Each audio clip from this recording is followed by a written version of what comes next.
রব্বুল আলামিন প্রায়শই প্রতিবেশীদের অধিকারের কথা উল্লেখ করেছেন। রাসূল সাল্লাল্লাহু আলাইহি ওয়াসাল্লাম বলেন, জিবরাইল আলাইহিস সালাতু ওয়াসসালাম প্রতিবেশীদের অধিকারের কথা এতবার বলেছেন যে আমি ভেবেছিলাম প্রতিবেশীরাই উত্তরাধিকার হয়ে যাবে। আমি ভেবেছিলাম প্রতিবেশীরাই হয়তো উত্তরাধিকারী হয়ে যাবে। নবী সাল্লাল্লাহু আলাইহি ওয়াসাল্লাম অন্য আরেকটি ঘটনার বর্ণনায় বলেছেন, ওয়াল্লাহি লা ইউমিনু ওয়াল্লাহি লা ইউমিনু ওয়াল্লাহি লা ইউমিনু। আল্লাহর শপথ, সে ব্যক্তি ঈমানদার নয়। আল্লাহর শপথ, সে ব্যক্তি ঈমানদার নয়। আল্লাহর শপথ, সে ব্যক্তি ঈমানদার নয়। সাহাবীরা জানতে চাইলেন, কে সে? রাসূল সাল্লাল্লাহু আলাইহি সাল্লাম উত্তরে বললেন, যে ব্যক্তি তার প্রতিবেশীর দুর্দশা সম্পর্কে জানে না, সে কখনোই ঈমানদার হতে পারে না। কারণ মুমিন এই শব্দটি এসেছে ঈমান থেকে। এর অর্থ হচ্ছে নিরাপদ।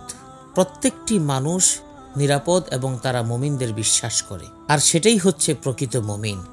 একদিন এক ব্যক্তি নবী সাল্লাল্লাহু আলাইহি ওয়াসাল্লামের কাছে আসলো। তিনি তাকে জানালেন তার প্রতিবেশী তাকে কি পরিমাণ অত্যাচার করে। নবীজি তাকে ধৈর্য ধারণ করতে বললেন।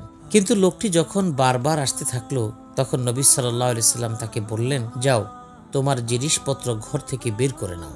একজন পথচারী এই অবস্থা দেখে থমকে দাঁড়ালেন আর তার কাছে জানতে চাইলেন কেন সে এমনটি করছে। তখন সেই লোকটি তার দুর্দশার কথা জানালে লোকজন সেই প্রতিবেশীকে বকা দিতে শুরু করলো। এসব শুনে সেই প্রতিবেশী সেই লোকটির কাছে গিয়ে বলল, তুমি তোমার জিনিসপত্র ঘরে নাও, আর আমি প্রতিজ্ঞা করছি তোমার সাথে কখনোই খারাপ ব্যবহার করব না। নবী সাল্লাল্লাহু আলাইহি ওয়াসাল্লাম বলেন, আল্লাহর নিকট সবচেয়ে ভালো বন্ধু তারাই যারা নিজের বন্ধুদের সাথে ভালো ব্যবহার করে, আর আল্লাহর নিকট শ্রেষ্ঠ প্রতিবেশী সেই যে তার প্রতিবেশীর সাথে ভালো ব্যবহার করে। একজন মানুষের অবশ্যই তার প্রতিবেশীর অধিকার সম্পর্কে জানা উচিত এবং তা লঙ্ঘন বা নষ্ট করা উচিত নয়। হযরত আয়েশা সিদ্দিকা রাদিয়াল্লাহু আনহা বলেন, আমি মুহাম্মদ সাল্লাল্লাহু আলাইহি সাল্লামকে জিজ্ঞেস করেছিলাম, আমাদের তো দুজন প্রতিবেশী আছে, আমরা কার প্রতি বেশি দয়াশীল হব? রাসূল সাল্লাল্লাহু আলাইহি ওয়াসাল্লাম উত্তরে বললেন, যে তোমার সবচেয়ে নিকটবর্তী হবে তার থেকেই তুমি শুরু করো। যে তোমার সবচেয়ে নিকটবর্তী হবে তার থেকেই তোমার শুরু করা উচিত।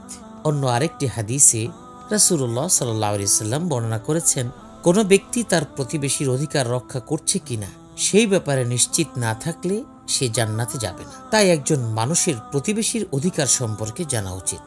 রব্বুল আলামিন পবিত্র কোরআনে এ ব্যাপারে উল্লেখ করেছেন। মানুষকে অবশ্যই প্রতিবেশীর অধিকার সম্পর্কে জানতে হবে।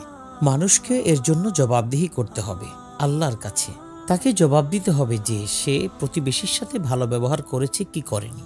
হযরত আয়েশা সিদ্দিকা রাদিয়াল্লাহু তাআলা আনহার কাছে সাহাবীরা জানতে চাইল, কে প্রতিবেশী হিসেবে সম্মানিত? উত্তরে আয়েশা সিদ্দিকা রাদিয়াল্লাহু তাআলা আনহা বললেন, তোমার আশেপাশে যারা বসবাস করে তারা সবাই তোমার প্রতিবেশী এবং তাদের সাথে ভালো ব্যবহার করা উচিত।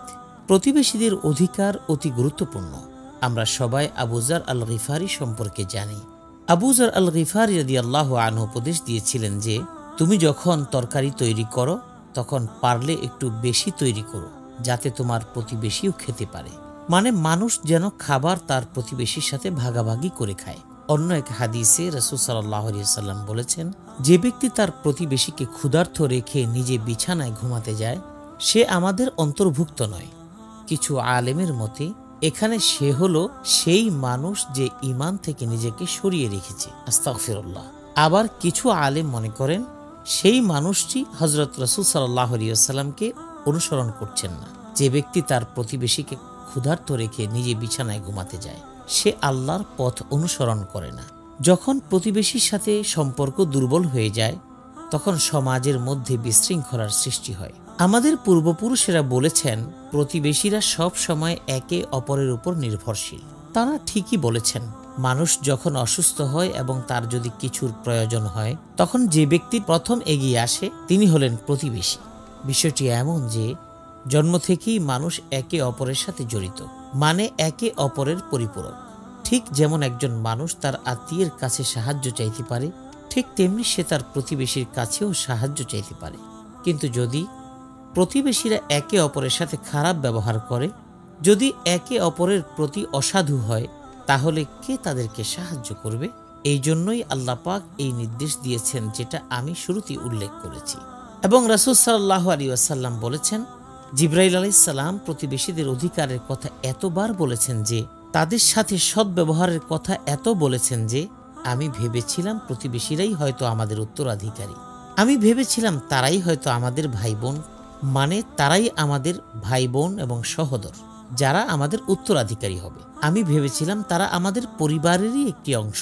প্রতিবেশীর উপর নির্যাতন করা কোনো মানুষের জন্য উচিত নয়, কোনো ধরনের অত্যাচার করা উচিত নয়। একজন মানুষের প্রতিবেশীর সাথে অশোভন আচরণ করা কখনো উচিত নয়। এও উচিত নয় যে সে তার প্রতিবেশীর উপর অত্যাচার করবে, তার গীবত বা পরনিন্দা করবে, সে তার জিহ্বা ও হাত দ্বারা প্রতিবেশীর উপর নির্যাতন করবে। ইসলাম মূলত এই বিষয়গুলোকে হারাম করে দিয়েছে। আর যে বিষয়গুলো হারাম করেছে তার মধ্যে আত্মীয় ও প্রতিবেশীর উপরে নেতিবাচক বিষয়গুলো জোর দেয়া হয়েছে। গীবত বা পরনিন্দা হারাম, এবং তা আরও খারাপ তখন হয় যখন তা আত্মীয় ও প্রতিবেশীদেরকে নিয়ে করা হয়। যদি এটি অন্যায় হয় তবে তা আরও বেশি অন্যায়, আরও বেশি খারাপ যখন তা আত্মীয় বা প্রতিবেশী সম্পর্কে করা হয়ে থাকে।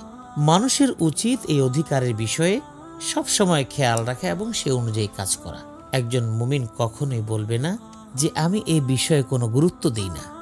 আল্লাহ তাআলার আদেশ মানুষকে অবশ্যই মানতে হবে, কারণ আল্লাহ রব্বুল আলামিন যে সব জিনিস আমাদের জন্য নিষেধ করে দিয়েছেন তা থেকে অবশ্যই আমাদেরকে সবসময় দূরে থাকতে হবে। মানুষ এই সব বিধান অমান্য করলে তাকে অবশ্যই জবাবদিহি করতে হবে। আমরা মনে করে থাকি যখন আমরা আখিরাতে যাব তখন সেখানে আমাদেরকে আর অন্য কিছু না, শুধু আর্থিক লেনদেনের ব্যাপারে জবাব দিতে হবে। অথচ আল্লাহ পাক পবিত্র কোরআনে কারিমে উল্লেখ করেছেন যে আমাদেরকে সব কিছুর জন্য জবাবদিহি করতে হবে, এমনকি প্রতিটি অধিকারের হিসাব দিতে হবে। পবিত্র কোরআনে আইনের কথা বলা আছে, সেই আইনের দুইটি ভাগ আছে। প্রথমে যে আইনের কথা বলা হয়েছে সেটা হলো আল্লাহ পাকের প্রতি যে অধিকার, আর দ্বিতীয় যে আইন বা নীতির কথা উল্লেখ আছে তা হলো মানুষের প্রতি অধিকার। এটি একটি সাধারণ নীতি। আল্লাহ পাকের অধিকারের মধ্যে রয়েছে ধৈর্য বা সবর, কিন্তু মানুষের প্রতি অধিকারে তা নেই। আমাদের যাবতীয় সব কিছুর জন্য আল্লাহ পাকের কাছে হিসাব দিতে হবে। প্রতিটি মানুষের উচিত একে অপরকে ধার্মিকতা, তাকওয়া শিক্ষা দেওয়া এবং ভালো কাজের পথ প্রদর্শন করা। আর শয়তান মানুষের মাঝে চালাকি এবং বিভিন্ন সমস্যা তৈরি করার আপ্রাণ চেষ্টা করে যায়। যখন মানুষ একে অপরকে সাহায্য করে, যখন মুমিনরা একে অপরকে সহযোগিতা করে, তখন তারা জান্নাতের পথে অগ্রসর হয়। শয়তান মানুষকে সেই পথ থেকে দূরে রাখার চেষ্টা করে। সে মানুষকে পথভ্রষ্ট করার চেষ্টা করে যাতে তারা জান্নাতে যেতে না পারে এবং আল্লাহর সন্তুষ্টি না পায়। কখনো কখনো আমাদের প্রতিবেশীরা সামান্য বিষয় নিয়ে একে অপরের সাথে ঝগড়া বিবাদ শুরু করে দেয়, যা শয়তান করিয়ে থাকে। আবার কখনো কখনো মানুষ ছোটখাটো বিষয়ে অবহেলা করে, যা পরবর্তীতে এত বড় হয়ে যায় যে মানুষ শয়তানের ওয়াসওয়াসার কারণে পারস্পরিকভাবে প্রতিবেশীর সাথে ঝগড়া বিবাদে লিপ্ত হয়ে যায়, একে অপরের অনুভূতিতে আঘাত করে থাকে। সাহাবী আনাস ইবনে মালিক রাদিয়াল্লাহু তাআলা আনহু থেকে বর্ণিত, একদিন রাসূল করিম সাল্লাল্লাহু আলাইহি ওয়াসাল্লাম আমাকে তার একটি সফরের সঙ্গী করেছিলেন এবং আমাকে বলেছিলেন, হে আনাস, আমি তোমাকে ছোট্ট একটা উপদেশ দিই। হযরত আনাস বললেন, অবশ্যই হে আল্লাহর রাসূল। তখন রাসূল সাল্লাল্লাহু আলাইহি সাল্লাম বললেন, তুমি কখনো তোমার হৃদয়ে ভাইয়ের প্রতি অথবা অন্য কোনো মুমিন মুসলমানের প্রতি কোনো ধরনের ক্ষোভ রাখবে না, দিনেও না রাতেও না। তুমি যদি এই কাজ করতে পারো, কারণ এটাই হলো আমার সুন্নাহ, আর তুমি যদি আমার সুন্নতের অনুসরণ না করো তাহলে তুমি আমাদের দলভুক্ত হতে পারবে না। আর প্রকৃত মুমিন হচ্ছে যেই ব্যক্তিকে সবাই সমর্থন করে, বিশ্বাস করে। আমরা সকলেই হচ্ছি রাসূল সাল্লাল্লাহু আলাইহি ওয়াসাল্লামের উম্মত, আর তিনি হচ্ছেন সত্যিকারে একজন বিশ্বস্ত নবী। এমনকি তার ঘোর শত্রুরাও তাকে হত্যা করার জন্য যখন তার বাড়িতে ঘেরাও করে, যেখানে তাদের নিজেদের মালামালও ছিল, তখনও তারা জানতো নবী সাল্লাল্লাহু আলাইহি ওয়াসাল্লাম সেগুলোর ক্ষতি করবেন না, কারণ তারাও রাসূল সাল্লাল্লাহু আলাইহি ওয়াসাল্লামকে বিশ্বাস করতেন। অতএব তার উম্মতদেরও উচিত ঠিক তাকেই অনুসরণ করা। কেউ যেন মুসলমানদের জবানকে ভয় না পায়, তাদের কোনো কর্মকাণ্ডে ভয় না পায়। আর একজন মুসলমান সম্পর্কে এই ভাবনা কখনোই কাম্য নয় একজন মুসলমান অন্য কোনো মানুষের গীবত করবে। রাসূল সাল্লাল্লাহু আলাইহি ওয়াসাল্লাম হাদিসে ইরশাদ করেছেন, সেই ব্যক্তি সবচেয়ে নিকৃষ্ট যে কারোর উপর অত্যাচারের সময় প্রতিরোধ না করে নিশ্চুপ থাকে, অত্যাচার বন্ধ না করে এগুলো থেকে বাঁচার জন্য নিজেকে দূরে সরিয়ে রাখে।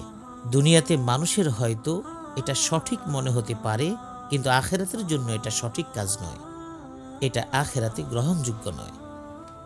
মানুষ যদি দুনিয়াতে দয়াশীল ও ক্ষমাশীল হয়, তাহলে আখেরাতে রব্বুল আলামিন মানুষের প্রতি দয়াশীল ও ক্ষমাশীল হবেন। রব্বুল আলামিন আমাদেরকে অন্যের অধিকার রক্ষা করার তৌফিক দান করুন। রব্বুল আলামিন জান্নাতেও আমাদেরকে একে অপরের প্রতিবেশী করুন, যেভাবে এখানে করেছেন। রব্বুল আলামিন জান্নাতেও আমাদেরকে একত্রিত করুন, যেভাবে আমাদের সবাইকে এখানে একত্রিত করেছেন।